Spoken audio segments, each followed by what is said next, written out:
Assalamualaikum warahmatullahi wabarakatuh. Innal hamdalillah nahmaduhu wa nasta'inuhu wa nastaghfiruh wa na'udzu billahi min shururi anfusina wa min sayyiati a'malina may yahdihillahu fala mudilla lahu wa may yudlil fala hadiya lahu wa asyhadu an la ilaha illallah wahdahu la syarika lahu wa asyhadu anna Muhammadan abduhu wa rasuluh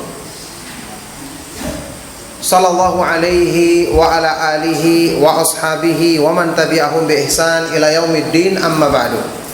Alhamdulillah, ma'asyiral ikhwah wal akhwat fid din rahimakumullah. Alhamdulillah, kita bersyukur kepada Allah Subhanahu wa taala atas semua limpahan nikmat dan karunia-Nya sehingga pada malam hari ini kita dipertemukan kembali dalam majelis ilmu yang mulia dalam pembahasan perkara yang paling penting dalam urusan agama kita, yaitu pembahasan tentang tauhid. Kita akan melanjutkan kembali pembahasan kajian kita, membahas kitab yang sangat bermanfaat, Kitab Tauhid alladzi huwa haqqullahi 'alal 'abid. Kitab tauhid yang merupakan hak Allah Subhanahu wa taala atas hamba-hambanya. Buah karya Al-Imam Al-Mujaddid Syekh Muhammad bin Abdul Wahhab At-Tamimi rahimahullahu ta'ala. Barakallahu fikum. Kita di pertemuan terakhir membahas tentang babul la yuzbahu lillahi bibakanin yuzbahu fihi li ghairillah.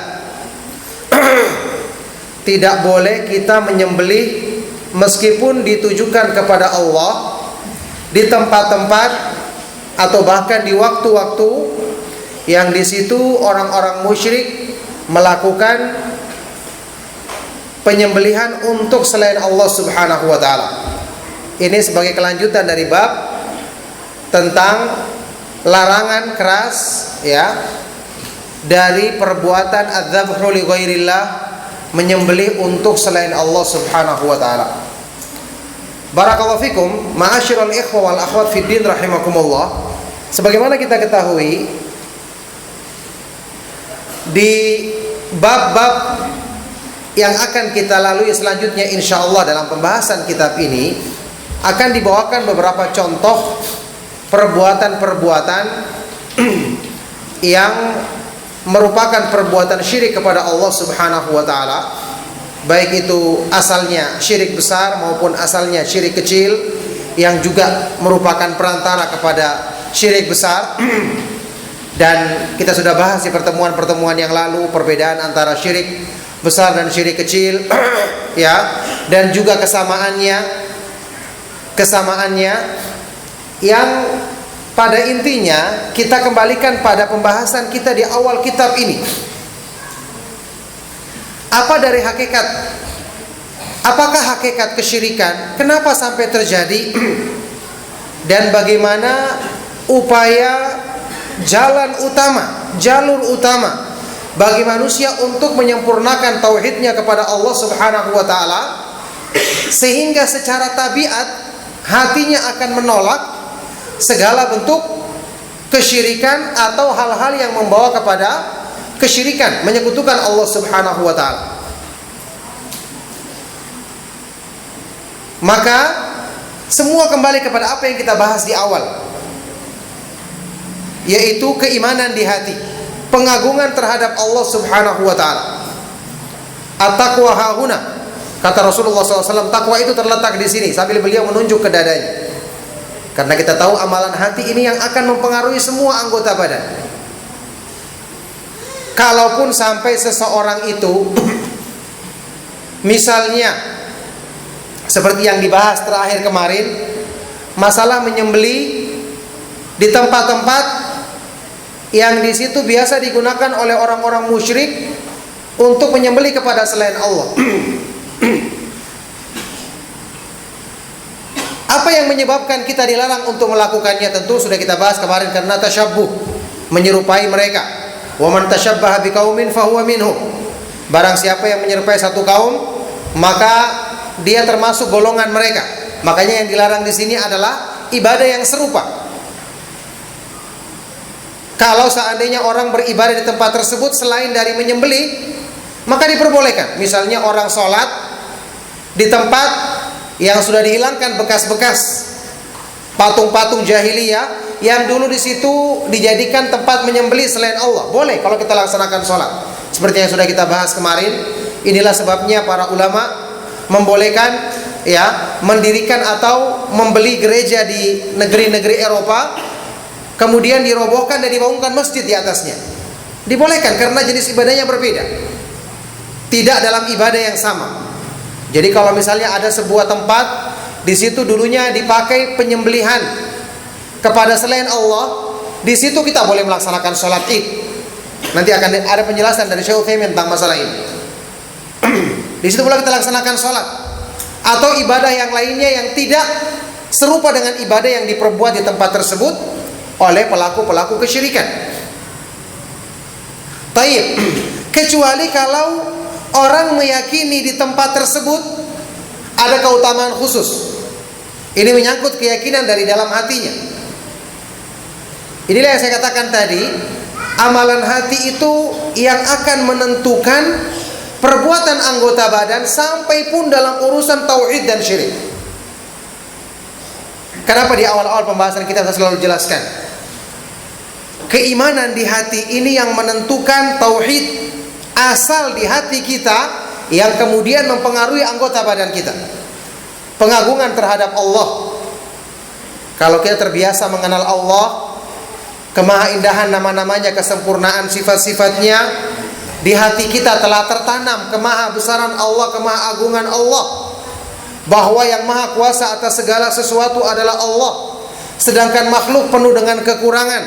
Kalau kita merenungkan makna firman Allah Subhanahu wa taala, ya ayyuhan nasu antumul fuqara'u ilallahi wallahu huwal ghaniyyul hamid. Wahai sekalian manusia, kalian adalah makhluk-makhluk yang fakir, lemah, penuh dengan kekurangan, penuh dengan keterbatasan. Semua butuh kepada rahmat Allah. Sedangkan Allah Subhanahu wa taala dialah yang maha kaya dan maha terpuji. Kalau kita merenungkan makna nama Allah Subhanahu wa taala As-Samad, yang berarti diambil dari kata-kata dalam bahasa Arab, yasmudu ilaihil khalaiqu bihawaijihim. Semua makhluk menghadapkan diri kepadanya dengan segala kebutuhannya. Ingin mencari keselamatan, di tangannya lah segala keselamatan. Ingin mencari petunjuk, dialah Al-Hadi, maha pemberi petunjuk, Al-Fattah, maha pembuka pintu-pintu kebaikan. Ingin mencari penjagaan dari segala keburukan, dia maha kuasa atas segala sesuatu. Ingin mencari rezeki, dia Ar-Razzaq. Ingin mencari kesembuhan, dia Asy-Syafi. Kalau kita memahami makna nama As-Samad saja, ini sudah cukup ya. Kalau pemahaman ini menancap di hati kita, sudah cukup. Secara tabiat kita akan menolak segala ketergantungan kepada selain Allah. Makanya saya katakan berkali-kali, perbuatan syirik itu bukan hanya terjadi ketika anggota badan manusia tunduk kepada selain Allah. Ingat, ini syirik, tapi bukan cuma ini syirik.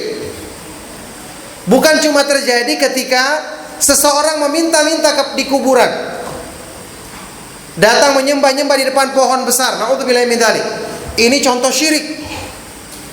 Tetapi kesyirikan bisa terjadi meskipun tidak ada pohon besar yang disembah-sembah, kalau ketergantungan di hati manusia kepada makhluk berlebihan, disebabkan karena di hatinya tempat yang seharusnya diisi dengan tauhid, tergantung kepada Allah, cinta, takut dan berharap, tidak diisi dengan benar karena kelalaian manusia dari merenungkan ayat-ayat Al-Quran tentang sifat-sifat kesempurnaan Allah yang berhubungan dengan sebab manusia akan memurnikan ketergantungannya kepada Allah Subhanahu wa taala. Jadi faedah yang terbesar kita dapatkan dengan belajar kitab tauhid ini, peringatan penting yang diingatkan oleh para ulama kita, seperti banyak dijelaskan oleh Imam Ibnu Qayyim, Imam Ibnu Taimiyah dan yang lainnya rahimahumullah taala. Faedah terbesar kita belajar tauhid adalah bukan cuma sekedar kita mengetahui contoh-contoh syirik yang nyata, seperti menyembelih kepada selain Allah. Jelas ini contoh syirik. Berdoa kepada selain Allah. Dan saya sudah pernah jelaskan, syirik dalam hal berdoa, meminta pertolongan, istighatha atau yang sejenisnya, mohon pertolongan, ya berdoa kepada selain Allah Subhanahu wa taala, ini adalah yang paling banyak dijelaskan di dalam Al-Qur'an.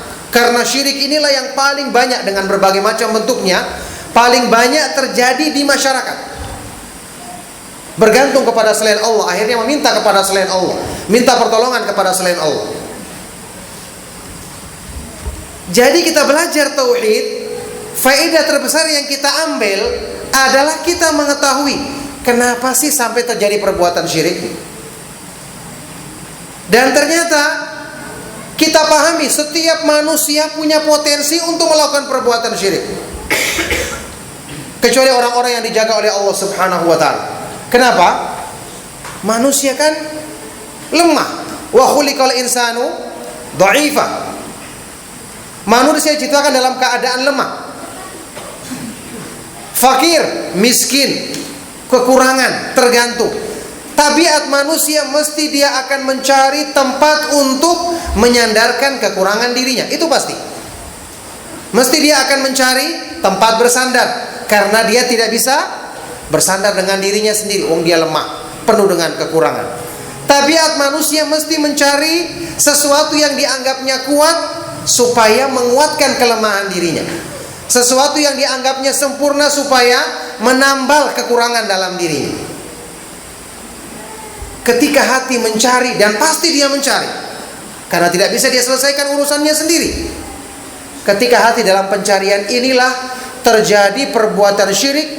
Ketika hamba tersebut atau ketika manusia-manusia ini tidak terbimbing untuk menempatkan pencariannya itu pada tempat yang benar, yaitu ketika hatinya bertemu dengan Allah Subhanahu wa taala, mengenal kemahaindahan nama-namanya, kesempurnaan sifat-sifatnya, mengenal kemahakuasaannya, kemahaperkasaannya, kemahakuatannya, dan sifat-sifat yang menjadikan hatinya bergantung secara benar kepada tempat bergantung yang pantas dia bergantung padanya, yaitu Allah Subhanahu wa taala.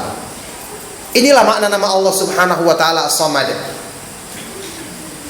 Jadi setelah kita belajar tauhid, kalau kita tidak segera mengisi hati kita iman, yang saya sudah pernah jelaskan, hati itu ibaratnya wadah, al-qulubu aw'iyatun. Ini ucapan yang sahih dari Ali bin Abi Thalib radhiyallahu taala anhu.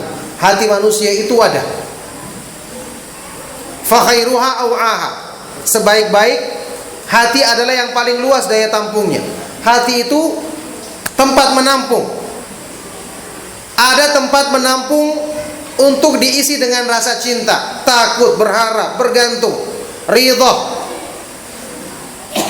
Ketika rasa takut, tempat-tempat di hati yang kosong ini tidak segera diisi dengan mengenal Allah, sifat-sifatnya, supaya takutnya diisi dengan yang benar, cintanya diisi dengan yang benar, berharapnya diisi dengan yang benar, bergantungnya diisi dengan yang benar. Kalau tidak segera diisi, siapa yang mengisinya? Syaitan yang akan mengisinya. Dengan dijadikan hati ini bergantung kepada makhluk, cinta berlebihan kepada makhluk, berharap berlebihan kepada makhluk, ketika inilah pintu-pintu syirik terjadi pada diri manusia, terbuka pada diri hamba tersebut. Makanya saya katakan, saya ingatkan di awal-awal kajian kita, apa yang kita laksanakan dalam kehidupan sehari-hari ini berpotensi. Sampai pun hukum asalnya mencintai anak istri kita atau istri mencintai suaminya boleh, tapi syaratnya tidak boleh mendahului, mengungguli kecintaan kepada Allah. Tapi masalahnya, kalau kecintaan kepada Allah tidak tercancap di hati, pasti nanti kecintaannya kepada makhluk akan mendahului, mengalahkan. Kemarin kita bahas orang-orang musyrik, mereka juga mencintai Allah. Wa minan nasi may yattakhidhu min dunillahi andadan yuhibbunahum kahubbillah walladzina amanu asyaddu hubban lillah. Dan di antara manusia ada orang-orang yang menjadikan sekutu-sekutu atau tandingan-tandingan selain Allah, yang mereka mencintai tandingan-tandingan itu seperti mencintai Allah. Berarti mereka mencintai Allah, tapi dijadikan sama dengan kecintaan kepada tandingan-tandingan, makhluk-makhluk yang mereka anggap sebagai saingan selain Allah. Walladzina amanu asyaddu hubbalillah, dan orang-orang yang beriman sangat besar kecintaannya kepada Allah. Jadi sesuatu yang tidak bermasalah asalnya, karena kewajiban untuk mengisi hati dengan cinta yang benar tidak ditunaikan hamba tersebut, akhirnya kecintaan yang tadinya boleh jadi bermasalah. Kemarin sudah kita contohkan, jangankan kecintaan yang mubah, mencintai anak istri atau istri mencintai suami dan anaknya, mencintai sama manusia, kecintaan yang asalnya diperintahkan saja, mencintai orang-orang soleh, mencintai para nabi dan rasul alaihi wassalatu wassalam, ibadah besar. Tapi syaitan bisa menjadikan manusia terjerumus ke dalam kesyirikan dari sisi cinta ini. Bukankah ada orang yang berlebihan mengagungkan Nabi Muhammad SAW, bahkan semua para nabi dan para rasul alaihi wassalatu wassalam, alasannya awalnya karena cinta, tapi berlebih-lebihan, akhirnya menyerahkan ibadah kepada makhluk-makhluk tersebut.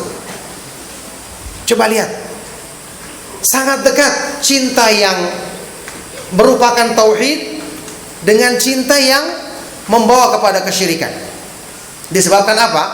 Kalau tidak segera hati manusia diisi dengan keimanan yang besar untuk menjadikan tempat yang harusnya diisi dengan cinta kepada Allah Subhanahu wa taala segera dipenuhi, supaya tidak menjadi bagian-bagian lain menempati tempat tersebut yang akhirnya akan merusak tauhid pada diri manusia. Jadi ini pelajaran penting yang kita ambil ketika kita mengkaji tauhid. Sehingga dari sini kita ketahui, kalau contoh yang disampaikan di buku ini tidak ada, maka contoh yang lain akan terus berkembang sampai di akhir zaman. Saya pernah contohkan, tidak ada berhala, tidak ada patung, tidak ada batu besar di kota besar. Tapi yang dijadikan berhala apa? Teknologi, fasilitas, obat-obatan, dokter, ahli, dan seterusnya. Jadi berhala bagi manusia. Bahkan ada yang menjadikan berhala akal pikirannya sendiri, hawa nafsunya, dan seterusnya. Harta benda, fasilitas. Itu yang pernah kita bahas makna sabda Rasulullah SAW, ta'isa abdud dinar. Celakalah orang yang menjadi hamba, berarti menghambakan diri dia dengan harta. Kenapa dia menjadi hamba? Berarti dia sudah menyembah harta tersebut, dijadikan sebagai tandingan selain Allah Subhanahu wa taala. Sebagaimana juga orang yang menyembah hawa nafsunya. Afara'aita man ittakhadha ilahahu hawahu wa adallahu Allahu ala ilmin. Tidakkah kamu melihat orang-orang yang menjadikan hawa nafsunya sebagai sembahannya selain Allah? Kenapa ini bisa terjadi? Berarti ada penghambaan diri kepada hal-hal yang selain dari berhala-berhala yang nyata. Sampai pun itu hukum asalnya diperbolehkan dalam Islam. Jadi yang paling penting di sini adalah hati manusia harus segera dipenuhi dan didominasi dengan tauhid. Makanya orang yang mempelajari tentang tauhid tapi tidak diiringi dengan upaya untuk membenahi atau mengisi hatinya dengan iman, utamanya mengenal kemahaindahan nama-nama Allah, kesempurnaan sifat-sifatnya, merenungkan makna dari setiap nama-nama Allah Subhanahu wa ta'ala yang maha indah, untuk dia bisa mengisi hatinya dengan kandungannya yang agung, bisa menjadikan hatinya yakin, tertancap karena keyakinan yang kuat di dalam hatinya bahwa segala sesuatu ya karena ada di tangan Allah Subhanahu wa ta'ala dan dialah yang maha menguasainya. Maka buat apa kemudian makhluk menyerahkan ketergantungannya, menyerahkan ketundukannya kepada selain Allah Subhanahu wa ta'ala? Ini akan menjadi tabiat yang langsung muncul dalam hatinya setiap kali dia berhadapan dengan kehidupannya atau keadaan dalam kehidupannya sehari-hari. Ketika muncul gejala-gejala perbuatan syirik dalam bentuk apapun, baik yang dia sudah pelajari contohnya ataupun yang dia belum pelajari, maka dengan sendirinya hatinya akan menolak. Dengan sendirinya hatinya akan berpaling. Dari sinilah kenapa tauhid asma wa sifat itu menempati urutan yang paling tinggi dalam masalah keimanan, dalam masalah sebab yang menumbuhkan ya penghambaan diri yang sempurna kepada Allah Subhanahu wa taala. Imam Ibnu Qayyim rahimahullah taala berkata, akmalun nasi ubudiyatan al-muta'abbidu lillahi bijami'il asma'i was sifatil lati yattali'u 'alaihal bashar. Orang yang paling sempurna penghambaan dirinya kepada Allah adalah yang beribadah kepada Allah dengan memahami kandungan nama-nama dan sifat-sifat Allah Subhanahu wa taala yang bisa dijangkau oleh pemahaman manusia. Inilah agungnya ilmu ma'rifatullah, mengenal Allah. Kunci dari segala kebaikan. Kunci dari perbaikan iman, inti daripada tauhid kepada Allah Subhanahu wa taala. Makanya ilmu ini tidak boleh kita remehkan untuk penyempurnaan tauhid kita. Merenungkannya, apalagi dengan membaca ayat-ayat Al-Qur'an untuk penjabaran makna dari setiap nama-nama Allah Subhanahu wa taala yang Maha Indah, ini sudah cukup untuk menjadi sebab tumbuhnya segala kebaikan ibadah yang lahir dan batin pada diri manusia. Apa saja yang ingin kita tumbuhkan? Kalau lewat pintu ini akan dimudahkan terbukanya pintu-pintu kebaikan dengan izin Allah Subhanahu wa taala melalui mengenal kemahaindahan nama-namanya dan kesempurnaan sifat-sifatnya. Makanya memang belajar hukum Islam penting. Belajar masalah fikih, halal dan haram penting. Belajar tentang sifatnya orang-orang yang beriman supaya kita semangat mencontohnya, atau sifatnya orang-orang kafir dan munafik agar kita jauhi penting. Belajar tentang surga dan neraka agar termotivasi untuk kita berbuat kebaikan dan bersabar meninggalkan maksiat, itu penting sekali. Tapi lebih penting dibandingkan semua itu adalah belajar tentang Allah Subhanahu wa taala. Mengenal kemahaindahan nama-namanya dan kesempurnaan sifat-sifatnya. Inilah ilmu yang paling mulia dalam Islam secara mutlak, yang paling tinggi kedudukannya dalam Islam secara mutlak, karena ilmu itu keutamaannya tergantung dari objek yang dipelajari dalam ilmu tersebut. Syaraful ilmi bi syarafi ma'lumihi. Kemuliaan ilmu tergantung dari kemuliaan apa yang dipelajari atau objek yang dipelajari dalam ilmu tersebut. Tidak ada yang lebih mulia dibandingkan Allah Subhanahu wa taala. Maka ilmu tentang Allah adalah ilmu yang paling mulia, yang paling besar pengaruhnya di dalam menumbuhkan keimanan dan ketakwaan kepada Allah Subhanahu wa taala. Inilah sebabnya kenapa mayoritas isi Al-Qur'an bukan penjelasan tentang surga dan neraka, bukan penjelasan tentang halal dan haram dalam muamalah atau tentang masalah hukum, bukan. Mayoritas isi Al-Qur'an selalu digandengkan dengan nama-nama Allah yang maha indah, sifat-sifatnya yang maha sempurna, dan perbuatan-perbuatannya yang maha tinggi hikmahnya. Ibnu Taimiyah rahimahullah ta'ala berkata, Inna fil Qur'an mimma fihi min dzikril asma'i was sifat aktsaru mimma fihi min dzikril akli wasyurbi wan nikahi fil jannah. Sesungguhnya di dalam Al-Qur'an penjelasan tentang nama-nama dan sifat-sifat Allah Subhanahu wa taala lebih banyak daripada penjelasan tentang pernikahan, makan yang enak dan minuman di surga. Wal ayatul mutadamminatu li dzikril asma'i was sifat a'dhamu qadran min ayatil ma'ad, kata beliau. Dan ayat-ayat yang menjelaskan tentang nama-nama dan sifat-sifat Allah lebih tinggi keutamaannya dibandingkan ayat-ayat yang menjelaskan tentang hari kiamat, tentang surga dan neraka. Tidak ada yang lebih mulia dibandingkan mengenal Allah Subhanahu wa taala sesuai dengan apa yang Allah perkenalkan dirinya dengan dalam ayat-ayat Al-Qur'an dan hadis-hadis Rasulullah sallallahu alaihi wasallam. Makanya saya tidak lupa untuk ingatkan, baca buku yang memuat khusus tentang masalah ini. Kitab Fiqh Al-Asma'il Husna Syekh Abdul Razak, yang ditulis dengan uslub yang sangat mudah dan ringkas. Wallahi ini adalah kitab yang paling bermanfaat, termasuk yang paling bermanfaat dalam pembahasan ini. Karena kitab ini menjelaskan tentang nama Allah, pengertiannya, penjabarannya, contoh-contoh penjelasannya dalam Al-Quran. Ini adalah upaya merenungkan ayat yang paling agung dalam Al-Quran. Coba, apa artinya ayat yang paling agung? Berarti yang paling besar pengaruhnya menumbuhkan iman. Yang paling besar pahalanya kalau dibaca dan direnungkan. Yang paling besar mendatangkan keutamaan bagi manusia. Itulah sebabnya ayat kursi adalah a'dhamu ayatin fi kitabillah. Ayat yang paling agung dalam Al-Quran. Al-Ikhlas ta'dilu thulutsal Quran.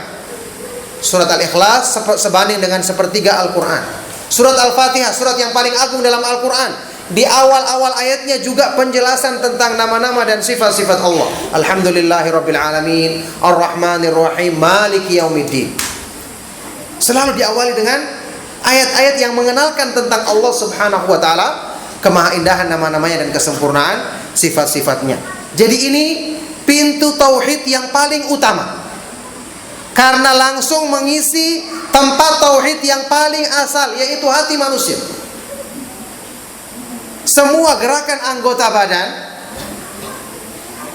tergantung dari apa yang terdapat di dalam hati. Coba kita lihat kemarin, waktu kita membedakan antara syirik besar dan syirik kecil. Perbuatannya mungkin mirip, tapi yang menentukan ini syirik besar atau syirik kecil, apa yang di dalam hati. Apa yang terdapat dalam hati manusia. Contohnya kemarin seperti meyakini sesuatu sebab, atau melakukan sesuatu diyakini bisa, misalnya menolak bala. Ini bisa syirik kecil kalau diyakini sesuatu ini sebab padahal Allah tidak menjadikannya sebagai sebab. Tapi bisa jadi syirik besar kalau diyakini sesuatu ini dengan sendirinya yang bisa mencegah bencana tersebut. Jadinya syirik besar. Contoh kemarin masalah bersumpah dengan nama selain Allah. Kita tahu ini hukum asalnya syirik kecil. Atau penjelasan dari para ulama, banyak yang mengatakan ini syirik kecil. Tapi sebagian ulama lain mengatakan ada contoh syirik besar, bersumpah dengan nama selain Allah. Tergantung keyakinan. Ya, karena bersumpah itu hanya digunakan dengan sesuatu yang diagungkan. Kalau dia bersumpah dengan nama selain makhluk, mengagungkan makhluk tersebut, tapi tidak sampai melebihi pengagungan terhadap Allah, ini merupakan syirik kecil karena bisa merupakan perantara kepada syirik besar. Di situ ada at-tandid tapi tidak kamil, menyerupakan tapi tidak sempurna, ya, dengan menyerupakannya dengan Allah Subhanahu wa taala. Tapi bisa menjadi syirik besar dalam kondisi apa? Kalau dia punya keyakinan ya, mengagungkan orang atau makhluk yang dipakai bersumpah dengan selain Allah, ketakutannya melebihi dengan takut kepada Allah, seperti yang dicontohkan oleh Syekh Hamid Al-Faqih, Muhammad Hamid Al-Faqih. Ada orang-orang yang bersumpah dengan nama selain Allah kalau dia ingin berdusta, sumpah yang main-main pakai nama Allah. Sampai-sampai hakim mereka mengenal, kalau disuruh bersumpah demi Allah saya tidak melakukan, katanya. Hakimnya tahu ini dia masih main-main. Disuruh bersumpah dengan nama syekh atau wali yang dianggap wali oleh mereka, supaya menjadikan dia tidak berani berbohong. Coba sumpah pakai nama wali fulan, tidak berani dia bersumpah, takut. Berarti ini syirik besar, karena bersumpah dengan nama Allah dia berani berbohong, tidak takut kena akibatnya. Tapi ketika disuruh bersumpah dengan nama syekh yang dianggap mereka sebagai wali, dia takut untuk mengucapkan sumpah tersebut. Maka jelas ini, kalau sampai seperti ini tingkatannya, maka ini merupakan kesyirikan yang besar. Oleh karena itulah, ikhwani wa akhwati fi din rahimakumullah, faedah atau nuqtah, ya, poin penting ini kita harus tanamkan dalam diri kita. Inilah inti daripada tauhid yang sesungguhnya. Anggota badan kita akan berbuat sesuai dengan apa yang kita yakini dalam hati. Ketika seseorang hatinya kosong karena dia tidak mengenal tempat bergantung yang benar, sementara dirinya secara tabiat penuh dengan kekurangan, pasti dia akan mencari tempat bergantung. Ketika itulah tinggal tunggu waktu, orang ini akan terjerumus ke dalam perbuatan syirik. Tinggal tunggu waktu. Kalau dia tidak dapatkan berhala, mungkin tinggalnya di kota, maka dia akan cari fasilitas yang ada. Nanti setelah dia ketemukan fasilitas, bergantunglah dia kepada fasilitas tersebut. Kalau tidak ketemu fasilitas, ketemu manusia lain. Orang ini dianggapnya hebat, bisa memberikan solusi masalahnya, bergantunglah dia dengan orang tersebut. Atau bahkan dengan dirinya sendiri. Kalau dia mendapati dirinya cerdas, pikirannya mudah untuk menyelesaikan masalah-masalah, dia akan bergantung kepada dirinya sendiri. Jadi tinggal tunggu waktu saja. Kalau orang tidak mengenal Allah Subhanahu wa taala, pasti dia akan mencari apa saja yang ada di sekitarnya untuk dijadikan sebagai tempat bergantungnya. Ketika itulah terjadi kesyirikan yang sesungguhnya pada diri hamba tersebut. Na'udzubillahi min dzalik. Makanya disinilah yang saya pernah ingatkan, ketika musibah tidak lepas dari kehidupan manusia, itu disebabkan karena mereka tidak segera mengisi hati mereka dengan cinta, takut, berharap yang benar. Karena segala sesuatu yang dicintai selain Allah, itu akan membawa kepada malapetaka dalam berbagai bentuk malapetaka tersebut. Dan ini pasti terjadi. Oleh karena itulah Imam Ibnu Qayyim rahimahullah ta'ala, ini berapa kali saya nukil dalam kajian-kajian kita yang lalu, di dalam kitab Al-Wabilus Sayyib minal Kalimit Thayyib pernah mengatakan, walaqad qadallahu qada'an la yuraddu wa la yudfa. Sungguh Allah telah menetapkan satu ketentuan yang tidak bisa ditolak dan tidak bisa dicegah. Ala anna man ahabba syai'an siwallahi udziba bihi. Barang siapa yang mencintai sesuatu selain Allah, bukan karena Allah, maka dia akan diazab dengan sesuatu itu. Penderitaannya justru bermula dari kecintaannya kepada selain Allah.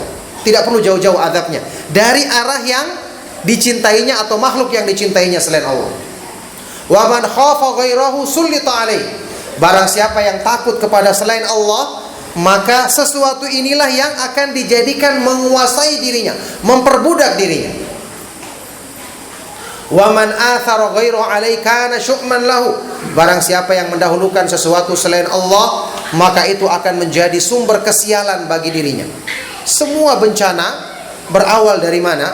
Dari kita tidak menempatkan amalan-amalan hati kita yang merupakan inti tauhid kepada Allah Subhanahu wa taala, karena kita lama membiarkannya kosong sehingga diisi dengan sesuatu yang tidak mendukung kecintaan kepada Allah Subhanahu wa taala atau takut dan berharap kepadanya. Barakallahu fikum. Ini yang saya ingin ingatkan agar kita pahami bahwa contoh-contoh yang akan dibawakan ini cuma contoh yang jelas disebutkan dalilnya, tapi yang selain dari apa yang disebutkan dalam kitab tauhid ini juga merupakan bagian dari kesyirikan. Kalau perasaan atau ketergantungan manusia kepada selain Allah Subhanahu wa taala pada hal-hal tersebut ya jelas ada secara nyata. Barakallahu fikum. Di bab ini kemarin kita telah selesaikan pembahasan beserta dalil-dalilnya. Larangan untuk menyembelih di tempat, larangan untuk menyembelih meskipun karena Allah di tempat-tempat yang dijadikan di situ dulunya dibuat tempat-tempat, dijadikan tempat untuk menyembelih kepada selain Allah Subhanahu wa taala, dengan penjelasan yang saya sudah bahas di pertemuan yang lalu bahwa ini berlaku untuk jenis ibadah yang sama. Adapun jenis ibadah yang berbeda maka tidak berlaku selama sudah hilang bekas-bekas kesyirikan atau penyembahan-penyembahan di tempat tersebut. Baik, kita akan lengkapi pembahasan ini dengan membaca masail, kesimpulan-kesimpulan dari bab ini. Fihi masail, di dalam bab ini ada beberapa masalah, kesimpulan-kesimpulan atau rangkuman-rangkuman. Al-ula, yang pertama, tafsiru qaulihi ta'ala, tafsir dari firman Allah Subhanahu wa taala tentang Masjid Dirar, la taqum fihi abada. La taqum fihi abada, janganlah kamu melaksanakan salat di dalam masjid itu selama-lamanya wahai Rasulullah. Yakni Masjid merupakan bangunan yang suci. Tapi ketika niatnya ditujukan untuk kemaksiatan, bukan untuk taat kepada Allah, maka Rasulullah SAW dilarang untuk melaksanakan sholat di masjid tersebut. Bahkan diperintahkan untuk beliau rubuhkan masjid itu, karena bukan dibangun di atas takwa. Inilah sesuatu yang kelihatannya ibadah yang agung, tapi karena dibangun bukan di atas takwa kepada Allah Subhanahu wa taala, untuk memecah belah kaum muslimin, untuk merupakan syiar atau simbol perbuatan-perbuatan bid'ah, maka dilarang sholat di tempat-tempat atau masjid-masjid seperti ini. Makanya kalau kita temukan ada masjid seperti ini dibangun khusus untuk kelompok bid'ah, menjadi tempat syiar bid'ah mereka, tidak boleh kita melaksanakan di masjid seperti ini. Sama dengan masjid-masjid yang dibangun di atas kuburan atau didirikan kuburan di dalam masjid tersebut ataupun di halamannya. Ini termasuk masjid yang dilarang kita melaksanakan sholat padanya, kecuali setelah kuburan tersebut dipindahkan. Ini juga sudah kita bahas di pertemuan yang lalu. Taib, ats-tsaniyatu annal ma'siyata qad tu'athiru fil ardi wa kadzalika ta'ah.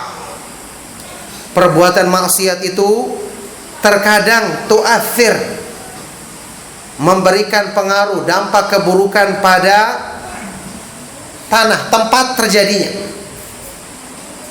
Demikian pula amalan ketaatan.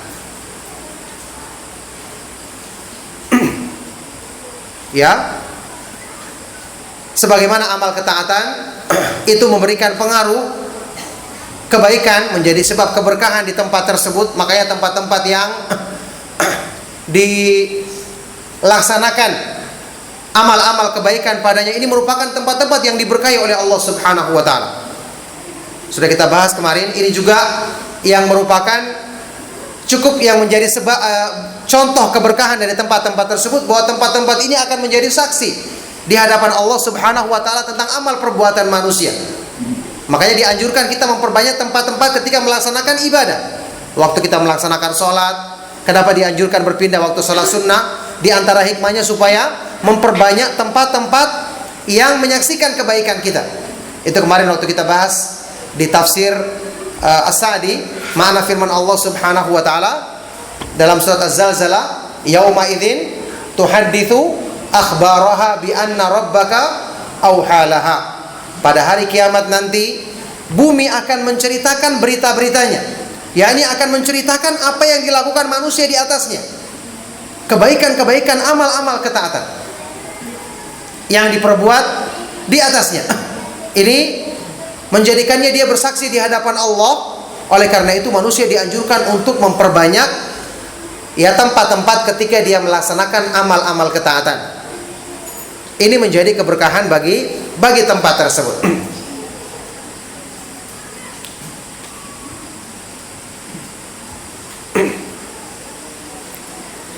Taib.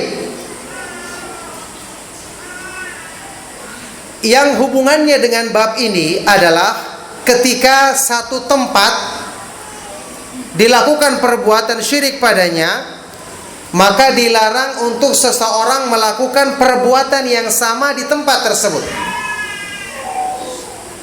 Tempat yang dijadikan tempat untuk menyembelih kepada selain Allah, tidak boleh kita menyembelih di situ meskipun ditujukan untuk Allah. Sama seperti hadis yang kita baca kemarin, kenapa Rasulullah SAW dalam hadis riwayat Imam Muslim melarang sholat di waktu matahari terbit dan matahari terbenam. Apa sabda Nabi SAW tentang matahari?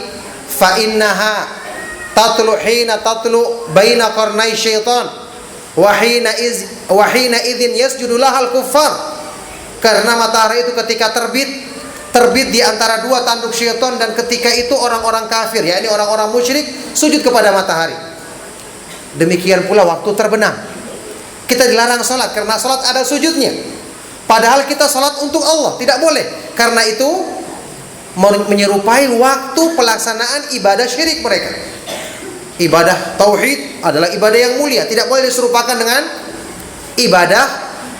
ibadah syirik yang buruk, yang hina yang mereka lakukan. Ini saya ingatkan di pertemuan yang lalu berlaku untuk ibadah yang sejenis. Adapun kalau ibadahnya berbeda, misalnya orang ingin melaksanakan sholat, ini seperti penjelasan Syekh Utsaimin rahimahullah ta'ala dalam Al-Qaulul Mufid. Orang ingin melaksanakan sholat di tempat bekas penyembelihan syirik, boleh, karena ibadahnya berbeda. Ini yang saya katakan tadi, kenapa para ulama ahlu sunnah, Lajnah Daimah waktu ditanya orang yang ingin membeli gereja di sebuah negeri di Eropa, kemudian gerejanya dihancurkan, dibangun masjid, boleh. Kita pikir-pikir, ini kan bekas gereja, tempatnya kesyirikan. Kenapa boleh? Karena ibadah yang kita laksanakan dengan apalagi bangunan masjid yang sudah berbeda, dengan ibadah yang berbeda, tidak sama dengan ibadahnya orang-orang kafir tersebut. Inilah alasan yang kemarin kita sebutkan dalam athar yang sahih. Umar ibn al-Khattab dan beberapa sahabat pernah melaksanakan sholat di gereja di Baitul Maqdis. Karena ibadahnya berbeda, tidak akan dianggap sama. Mereka melakukan perbuatan syirik dengan ibadah yang mereka adakan. Adapun sholat adalah ibadah yang disyariatkan, yang ditujukan kepada Allah Subhanahu wa taala semata-mata. Jadi saya katakan di sini, inilah sebabnya saya sudah terangkan di pertemuan yang lalu, kenapa orang-orang yang melarang untuk melaksanakan sholat Id di tanah lapang dengan alasan tanah lapang ini mungkin pernah dijadikan tempat-tempat acara-acara jahiliyah atau perbuatan-perbuatan maksiat. Ini adalah segi pengambilan dalil yang sangat batil, tidak sesuai dengan penjelasan para ulama Ahlus Sunnah wal Jamaah. Salat Id, ya sudah kita ketahui, disyariatkan untuk dilaksanakan di tanah lapang karena tujuannya menghimpun kaum muslimin sebanyak-banyaknya. Sampai pun di Masjid Nabawi, yang ada Masjid Nabawi, Nabi SAW keluar meninggalkannya untuk melaksanakan salat Id di tanah lapang yang berupa padang pasir yang luas untuk bisa menghimpun kaum muslimin. Jadi karena ibadah yang berbeda, tidak bisa disamakan dengan apa yang disebutkan dalam bab ini tentang larangan menyembelih di tempat-tempat yang biasa dilakukan sembelihan karena selain Allah Subhanahu wa taala. Baik, jadi faedah yang kedua adalah perbuatan maksiat bisa memberikan dampak keburukan kepada tempat, ya, atau tanah tempat terjadinya perbuatan maksiat tersebut. Makanya masjid merupakan tempat yang paling dicintai oleh Allah Subhanahu wa taala, ya. Ahabbul biladi ilallah masajiduha wa abghaduha ilallah aswaquha. Tempat yang paling dicintai oleh Allah adalah masjid-masjid, dan yang paling dibenci adalah pasar-pasar karena banyaknya perbuatan maksiat yang terjadi di tempat-tempat tersebut. Baik. Ats-tsalitsatu, faedah yang ketiga.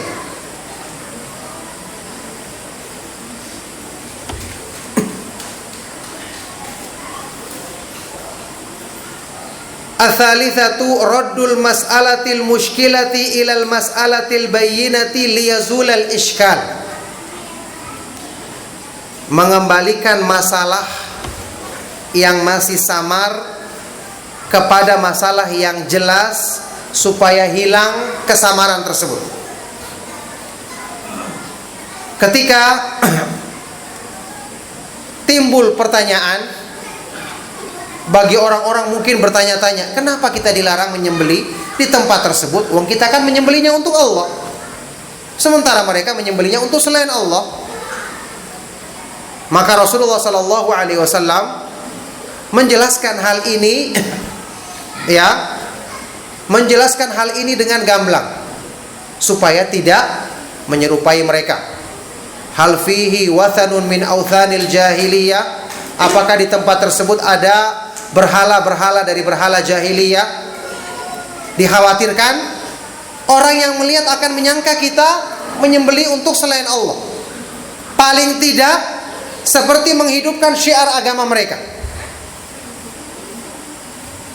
Kemudian pertanyaan selanjutnya, wa hal kana fihi 'idun min a'yadihim. Apakah di tempat itu ada perayaan-perayaan mereka, karena perayaan merupakan perantara kepada syirik. Kalau tadi berhala, syiriknya yang langsung. Kalau perayaan itu sarana kepada kesyirikan. Makanya perayaan-perayaan sudah kita ketahui adalah simbol ahlul jahiliyah, simbolnya orang-orang musyrik. Tidak boleh kita ikut merayakan, mengucapkan selamat, atau ikut terlibat dalam bentuk apapun, karena perayaan itu simbol kesyirikan mereka. Dari sinilah Syekhul Islam Ibnu Taimiyah rahimahullah taala ketika menafsirkan firman Allah Subhanahu wa taala tentang ibadur rahman, hamba-hamba Allah yang sempurna imannya, ya, hamba-hamba Allah yang maha pemurah, walladzina la yashhaduna az-zur. Mereka adalah orang-orang yang tidak menghadiri, tidak ikut menyaksikan az-zur. Az-zur artinya adalah a'yadal musyrikin. Ini penafsiran dari beberapa orang sahabat yang kemudian dikuatkan oleh Syekhul Islam Ibnu Taimiyah rahimahullah taala. Perayaan-perayaan orang musyrik. Disinilah batil, tidak boleh mengucapkan selamat Natal atau selamat tahun baru dan yang sejenisnya. Perayaan-perayaan mereka. Sifatnya ibadur rahman, mereka menjauhkan diri daripada mengucapkan hal-hal tersebut atau melakukan hal-hal yang bersifat mendukungnya. Kalau seperti di sini saja kita melakukan karena Allah, menyembelih, dilarang di tempat-tempat yang bekas perayaan mereka ada, bagaimana lagi dengan orang yang langsung mengucapkan selamat dengan perayaan tersebut? Na'udzubillahi min dzalik. Maka di sini merupakan bagian yang sangat penting dari tauhid, ya, akidah al-wala wal bara, cinta dan benci karena Allah, yang antum sudah ketahui merupakan authaqul iman, ikatan iman yang paling kuat. Authaqul iman al-hubbu fillah wal bughdu fillah, kata Rasulullah SAW dalam hadis yang sahih. Ikatan iman yang paling kuat adalah cinta karena Allah dan benci karena Allah. Baik. Ats-tsalitsatu, yang ketiga. Yang keempat, baik. Ar-rabi'atu istifsalul mufti idza ihtaja ila dzalik. Seorang pemberi fatwa yang memberikan jawaban, kalau dia butuh maka dia boleh merinci pertanyaannya. Di sini orang yang datang kepada Nabi SAW bertanya tentang menyembelih di buana, ya, tempat yang dia bernadar untuk menyembelih di tempat tersebut. Rasulullah SAW tanya, apakah di tempat ini ada ini, apakah ada ini, baru kemudian diizinkan dia menyempurnakan nadarnya.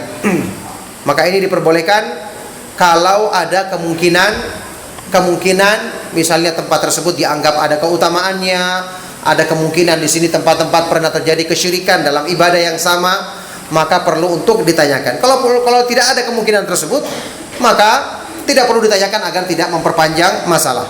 Taib. Al-khamisatu, yang kelima,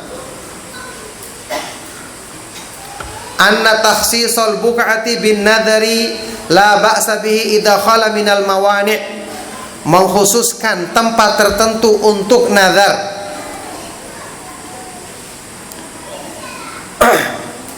itu diperbolehkan kalau tidak ada larangan-larangan yang ada di tempat tersebut, hal-hal yang melanggar di tempat tersebut.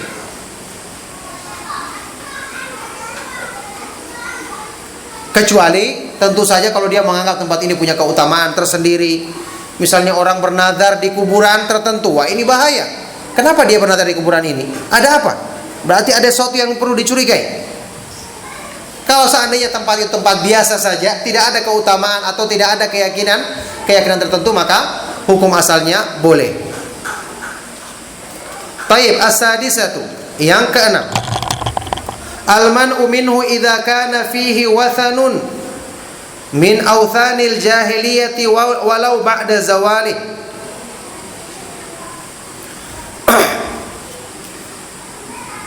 Larangan yang disebutkan dalam hadis ini adalah kalau di tempat tersebut ada berhala dari berhala-berhala zaman jahiliyah meskipun setelah hilangnya. Karena bisa jadi dengan dirayakan di tempat tersebut atau dilaksanakan tempat tersebut akan mengingatkan kembali orang-orang untuk kembali menghidupkan acara-acara jahiliyah tersebut. Maka dilarang meskipun sudah hilang. Kalau masih ada bekas-bekas atau masih ada ingatan orang karena mungkin terkenalnya tempat tersebut digunakan untuk perayaan tadi, ini tidak diperbolehkan karena dikhawatirkan akan menjadikan hal tersebut dibangkitkan kembali, yang tentu ini merupakan sarana atau perantara kepada perbuatan syirik. Taib. As-sabi'atu al-man'u minhu idza kana fi 'idun min a'yadihim walau ba'da zawali. Juga larangan ini berlaku kalau di tempat tersebut ada perayaan dari perayaan-perayaan mereka dulunya, ya, meskipun sudah dihilangkan, alasannya sama. Ats-tsaminatu, yang kedelapan, la yajuzul wafa'u bima la yajuzul wafa'u bima nudhira fi tilkal buq'ati li'annahu nadharu ma'siyatin. Tidak diperbolehkan menunaikan apa yang dinadarkan oleh seseorang di tempat tersebut, tempat yang ada berhalanya atau ada perayaan-perayaan jahiliyahnya, karena ini merupakan nazar kepada perbuatan maksiat. Ya, nazar dalam hal melakukan perbuatan maksiat. Rasulullah SAW bersabda, la wafa'a li nadharin fi maksiatillah. Hadis yang sudah kita baca kemarin. Tidak boleh menunaikan nazar dalam berbuat maksiat kepada Allah Subhanahu wa taala. Kemudian hadis yang lain yang riwayat Imam Muslim, wa man nadzara ay ya'siyahu fala ya'si. Barang siapa yang bernazar untuk berbuat maksiat kepada Allah, maka tidak boleh dia berbuat maksiat. At-tasi'atu, yang ke-9. Al-hadaru min musyabahatil musyrikina fi a'yadihim walau lam yaqsidhu. Peringatan untuk menjauhi sikap menyerupai orang-orang musyrik dalam perayaan-perayaan mereka meskipun dia tidak meniatkannya, tidak meniatkan menyerupai mereka. Ini sudah kita tegaskan kemarin. Bahkan pernyataan dari Syekhul Islam Ibnu Taimiyah rahimahullah taala bahwa tasyabbuh itu tidak disyaratkan harus niat menyerupai ada. Sampai pun cukup dengan zahirnya menyerupai ini sudah dilarang. Tentu kalau niatnya juga ada, lebih parah larangannya. Ya, Ibnu Taimiyah sudah pernah kita jelaskan alasannya. Beliau mengatakan karena keserupaan dalam zahir itu akan membawa keserupaan dalam keyakinan di hati lama-kelamaan. Itu contoh-contoh yang sudah kita sebutkan di pertemuan yang lalu. Makanya dengan sebab inilah tasyabbuh itu dilarang sampai dalam hal yang sekecil-kecilnya. Kalau itu merupakan ciri khusus mereka, maka tidak boleh kita menyerupainya. Man tasyabbaha biqaumin fahuwa minhum. Barang siapa yang menyerupai satu kaum, maka dia termasuk golongan mereka. Al-ashiratu, yang ke-10. La nadhara fi ma'siyah. Tidak ada nazar dalam berbuat maksiat kepada Allah Subhanahu wa taala. Maksudnya tidak ada penunaian nazar ketika bermaksiat kepada Allah Subhanahu wa taala. Akan tetapi sudah kita ketahui pendapat yang rajih dalam masalah ini, tetap ada kewajiban untuk membayar kafarah dari nazar tersebut dengan kafarah sumpah seperti yang sudah pernah kita jelaskan. Kemudian al-hadiyata asyrata, yang ke-11, la nadhara libni adam fima la yamlik. Tidak ada nazar bagi seseorang dalam perkara-perkara yang tidak dimilikinya. Tidak bisa dimilikinya secara syar'i, ya, itu bukan punyanya misalnya, atau secara kauni dia tidak mampu melakukannya, maka ini tidak ada nazar dalam hal seperti ini, karena ini termasuk yang disebut oleh Rasulullah SAW, wala fima la yamlikuhu ibnu adam, dan juga tidak ada nazar dalam hal-hal yang tidak dimiliki oleh manusia. Barakallahu fikum. Sampai di sini selesai pembahasan dari masalah-masalah atau kesimpulan-kesimpulan dari bab ini. Insyaallah untuk pertemuan berikutnya kita akan bahas tentang masalah nazar, ya, secara tersendiri, termasuk perbuatan syirik kepada Allah, melakukan nazar untuk selain Allah Subhanahu wa taala. Barakallahu fikum. Semoga apa yang kita kaji bermanfaat dan menjadi sebab kebaikan bagi kita semua. Mohon maaf jika ada yang salah dan kurang. Sallallahu wasallam wa baraka ala nabiyina Muhammad wa ala alihi wa sahbihi wa man tabi'ahum bi ihsan ila yaumiddin wa akhiru da'wana anil hamdulillahi rabbil alamin.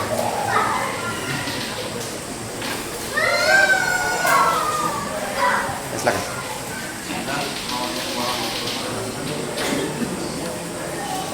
Pinjam foto.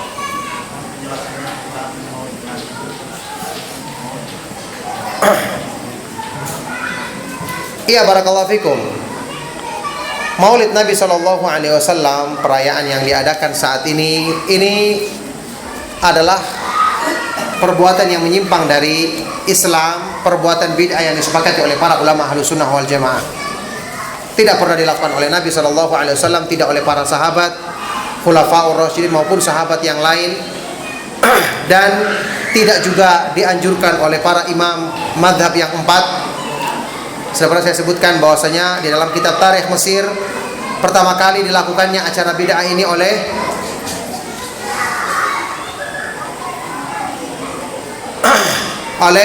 kerajaan yang ada di Mesir, yang mereka itu kerajaan yang menganut pemahaman batiniyah.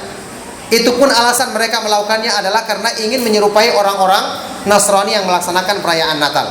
Itu dilakukan oleh Al-Makrizi dalam Tarikh Mesir kitabnya. Yang melakukannya adalah Bani Ubaidiyin, yakni mereka adalah orang-orang Syiah batiniyah yang pemahamannya sangat menyimpang dari Islam. Itu pun alasan mereka lakukan adalah untuk bertasyabuh dengan orang-orang Nasrani. Makanya tidak ada sama sekali para ulama Ahlus Sunnah wal Jamaah yang membolehkan perayaan ini. Perayaan ini adalah perayaan bid'ah. Ada pertanyaan dari teman saya, apakah salat di masjid yang dibangun oleh kelompok tertentu LDI boleh sah? Menurut kabar di masjid itu mereka memahami bahkan menulis tafsir Al-Quran dengan pemahaman mereka sendiri. Teman saya senantiasa banyak salat di masjid itu karena mayoritas keluarganya adalah anggota kelompok tersebut. Kalau betul itu dibangun oleh mereka dan mereka kuasai syiar-syiar mereka dipasang di situ, ya, tanpa ada yang orang lain yang bisa ikut secara dominan, bisa jadi ini termasuk masjid Dirar. Beda kalau masjid kaum muslimin, banyak acara bid'ah, kadang-kadang ada maulid, tapi bukan yang menguasai satu simbol tertentu, ini bisa pakai, ini bisa pakai, maka tentu tidak dikatakan demikian. Apalagi niat asalnya dibangun adalah untuk kebaikan. Kalau yang seperti ini niat asalnya dibangun untuk mendukung kegiatan-kegiatan bid'ah tersebut, maka ini termasuk, bisa jadi termasuk masjid Dirar. Nah, wallahu ta'ala alam. Apakah anjuran untuk berpindah tempat salat sunnah berlaku untuk semua jenis salat sunnah ataukah hanya salat sunnah rawatib saja? Kalau dengan alasan tadi itu berlaku. Dengan alasan tadi. Adapun salat sunnah sudah rawatib sudah kita katakan ada anjurannya tersendiri yang sudah kita bahas dalam kitab Bulughul Maram, ya, di kajian kita yang hari Sabtu sore.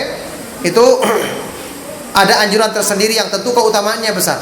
Adapun dengan alasan tadi, karena tempat-tempat itu akan bersaksi di hadapan Allah, maka berlaku untuk salat sunnah yang lainnya. Apa yang harus kita lakukan saat kerabat atau teman kita memberikan kejutan, beri kue ulang tahun sementara kita tidak mengetahuinya, bahkan tidak menginginkannya? Kita sudah kita bahas. Makanan yang halal tidak menjadi haram karena acara yang haram. Jadi kue tersebut selama itu dibeli dengan harta yang halal, teman kita itu kita ketahui penghasilannya halal, boleh kita makan, tapi kita harus nasihati teman tersebut tentang acara ini tidak diperbolehkan. Nah, apa hukumnya menerima hadiah dari orang tua siswa bagi guru, ya? Syekh Abdul Muhsin Al-Abbad ditanya tentang masalah ini, beliau tidak membolehkan. Karena ini bisa termasuk dari sogok yang dilarang dalam beberapa hadis yang sahih tentang hadiatul ummal, hadiah bagi orang sebagai seorang pegawai yang dia telah mendapatkan gaji dari kerjanya tersebut, kemudian dapat hadiah, karena ini akan bisa berpotensi menjadikan dia akan melebih-lebihkan siswa tersebut dan yang lainnya. Makanya seperti ini dihindarkan, sebagaimana fatwa dari Syekh Abdul Muhsin Al-Abbad di Masjid Nabawi. Barakallahu fikum. Yang pertama, Ustaz, apakah penamaan Masjid Dirar ini penamaan di sini nama hamba Allah atau orang yang di sini yang orang munafik sendiri yang namanya? Kemudian bagaimana kalau kita sholat dalam masjid yang dibangun oleh aku? Kemudian yang ketiga, masalah tempat yang di situ dilakukan larangan ibadah yang sama pada tempat yang dilakukan di situ misalnya orang Katolik. Bagaimana kalau misalnya berupa gedung itu disewakan, orang Muslim juga kajian di situ, datang juga orang Kristen juga kajian juga Injilnya di situ, tapi dibayar. Apakah juga kita bisa dipersiapkan di situ? Iya, barakallahu fikum. Pertama, penamaannya di dalam Al-Quran. Masjidan dirar dalam Al-Quran penamanya. Allah Subhanahu wa Ta'ala yang menamakan, dan artinya sesuai. Dirar artinya memudaratkan, baik kaum muslim memecah belah dan untuk mengintai, ya, tempat mengintai orang-orang yang musuh Islam, maka penamaannya dari Al-Quran. Yang kedua, masjid Bintian Ahok itu waktu sedang dia berubah masjid dia bangun. dibangun oleh dia sendiri atas nama dia dengan tujuan. Iya, kalau jadi hukum asalnya, bagaimana kalau terjadi orang kafir membangun sebuah masjid dari harta yang halal? Ya, saya ketahui fatwa dari para ulama, mereka membolehkan, kecuali kalau kita tahu niat-niat yang buruk dari orang tersebut. Misalnya kita bangun masjid, cari sumbangan, ada orang kafir mengatakan sudah saya tanggung semua, kita bangun masjid tersebut sesuai dengan bentuk masjid, tidak ada hal-hal yang menyimpang dari masjid tersebut, tidak ada simbol-simbol tertentu, asalnya boleh. Kecuali kalau kita tahu ada niat buruk dari pembangunan masjid ini, misalnya untuk memecah belah atau untuk menjadikan masjid yang lain tidak terkenal lagi padahal itu masjid asal atau yang lainnya. Kalau tidak ada yang seperti ini, hukum asalnya itu diperbolehkan. Nah, kecuali nanti kalau ternyata dikuasakan kepada kelompok tertentu yang nanti akan menjadi sebab Islam rusak, nah ini lain lagi permasalahan. Yang ketiga tadi apa? Gedung yang disewakan. Gedung yang disewakan. Nah, gedung yang disewakan ini perlu kita tanyakan mungkin keadaannya, karena secara asal tidak ada syiar-syiar mereka di situ secara nyata. Cuma nanti khawatir ikut mendukung perbuatan-perbuatan mereka atau simbol-simbol mereka bagi orang-orang yang tidak memahaminya. Ini insya Allah perlu kita tanyakan masalah ini. Masalah gedung yang disewakan kadang-kadang dipakai untuk perayaan Nasrani, kadang-kadang dipakai untuk perayaan Islam. Kalau masalah yang berhubungan dengan ibadah yang berbeda, sudah kita bahas, itu beda. Itu diperbolehkan, ya. Kalau berhubungan dengan ibadah yang berbeda. Adapun kalau dikatakan di situ mereka ceramah, kita juga ceramah, nah ini yang permasalahan yang mungkin perlu ditanyakan nanti.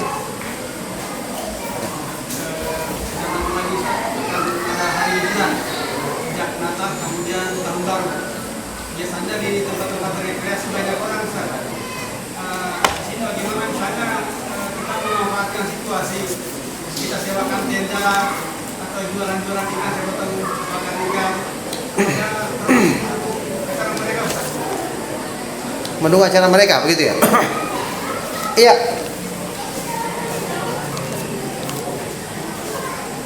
Ini yang membutuhkan kehati-hatian dalam hal-hal yang seperti ini. Bagaimanapun kita ketahui orang-orang yang berdatangan, meskipun tidak semua niatnya karena Natal, ada orang yang sekedar berlibur saja. Tetapi kalau dikhawatirkan kehadiran kita mendukung acara mereka dan kita tidak bisa mengingkari, tentu di sana nanti akan banyak syiar-syiar yang mereka tampakkan. Maka kalau kita hindari karena alasan ini, maka ini merupakan alasan yang dibenarkan. Cuman tentu tidak bisa kita pastikan karena tidak sama dengan tempat-tempat kayak misalnya mall yang di situ banyak dipasang simbol-simbol, atau mungkin di pantai yang tidak ada simbol-simbol tersebut. Tentu berbeda keadaannya. Ala kulli hal, ya, kalau kita ketahui di tempat tersebut kita mendukung acara mereka, kemudian ada simbol-simbol mereka yang tidak bisa kita hindari, tidak bisa kita ingkari, maka sebaiknya kita tidak ikut terlibat dalam hal-hal yang keberadaan kita bisa berlama-lama di tempat tersebut. Nah, barakallahu fikum. Di antara masyarakat yang sekiror lihat pemilihan ini macam belakang Islam, apakah bisa menjadi dalil yang bisa, apakah terlarang juga berdasarkan ayat ini? Saya kita bangun masjid terlalu berdekatan. Sudah saya bahas kemarin nih. Termasuk dilarang, ya. Tidak diperbolehkan. Kalau sudah ada masjid kaum muslimin, kita bangun lagi di dekatnya, memecah belah, tidak diperbolehkan. Ya. Makanya dalam hal seperti ini tanya kepada pemerintah, yang mereka yang bisa memperkirakan. Kalau kita ingin bangun masjid, kita datang ke misalnya ke KUA, kita minta izin, kita katakan misalnya masjid yang sana itu mungkin kurang strategis tempatnya atau sudah ditinggalkan orang, sudah tidak dikunjungi lagi, kita ingin bangun di sini. Itu perlu kita sampaikan kepada waliul amr agar tidak terkena larangan yang disebutkan dalam ayat ini. Nah,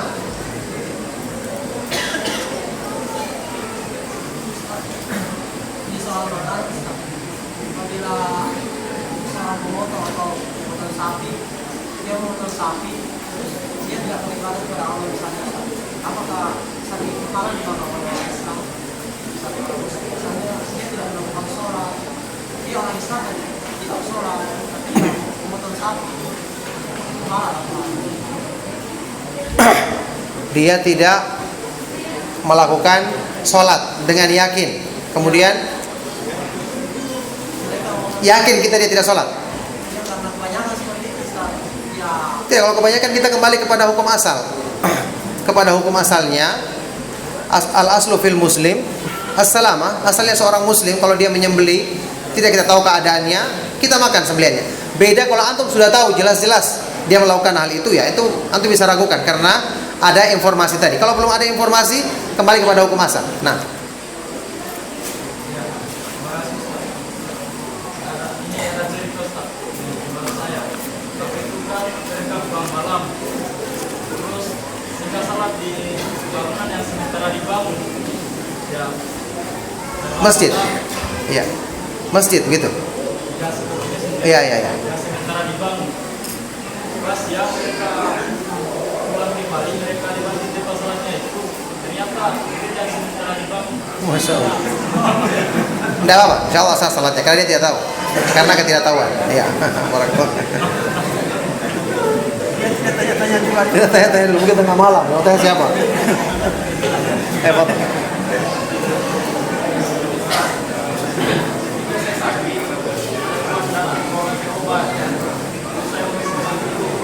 Tanpa menghadirkannya di dalam hati bahwa obat ini adalah sebuah perantara penyembuhan dari Allah Subhanahu wa Ta'ala. Jadi saya cuma meminum saja tanpa ada niat. Apakah itu termasuk syirik kecil? Karena saya tidak menghadirkan niat bahwa kalau saya percaya bahwa yang menyembuhkan Allah Subhanahu wa Ta'ala, dan saya tidak menghadirkan niat. Iya, itu sudah ada niatnya antum berarti itu. Secara keyakinan asal antum tidak mesti harus aku niatkan dulu minum obat ini. Wah, bahaya seperti ini, tidak. Antum sudah meyakini itu karena buktinya antum juga tidak terlalu bergantung pada obat itu. Datangnya datang, ya dikasih begitu saja. Insya Allah secara asal kita punya niat tersebut. Ya, kita punya niat tersebut. Cuman memang menghadirkannya itu jelas penting untuk kita mencegah kemungkinan-kemungkinan tadi. Mungkin timbulnya setelah antum minum, ternyata antum yakinkan bahwa itu cuman sebab saja yang disyariatkan dalam Islam selama sebab tersebut tidak membawa kepada hal-hal yang melanggar. Ya, antum insya Allah punya niat tersebut, ya, meskipun tidak harus diucap atau dihadirkan saat itu juga. Nah, barakallahu fikum. Mas, saya mau tanya, apakah kita sebagai pelaku bid'ah jika ada seorang imam yang menyampaikan dan yang memerintahkan kita untuk menyampaikan di suatu masjid akan masyarakat di sekitarnya untuk memperingati Maulid? Kita tidak boleh kita sampaikan karena kita ikut mengumumkan berarti. Jangan mau disuruh yang seperti itu. Ya, jangan mau kita disuruh umumkan kan akan ada perayaan Maulid, tidak boleh. Kita tolong menolong berarti ikut mengumumkannya. Kecuali kalau kita umumkan di sini akan ada perayaan Maulid dan ini adalah bid'ah, tidak boleh hadir. Nah, itu baru boleh kalau seperti itu. Insya Allah biasanya kita nggak disuruh lagi itu. Foto belakang.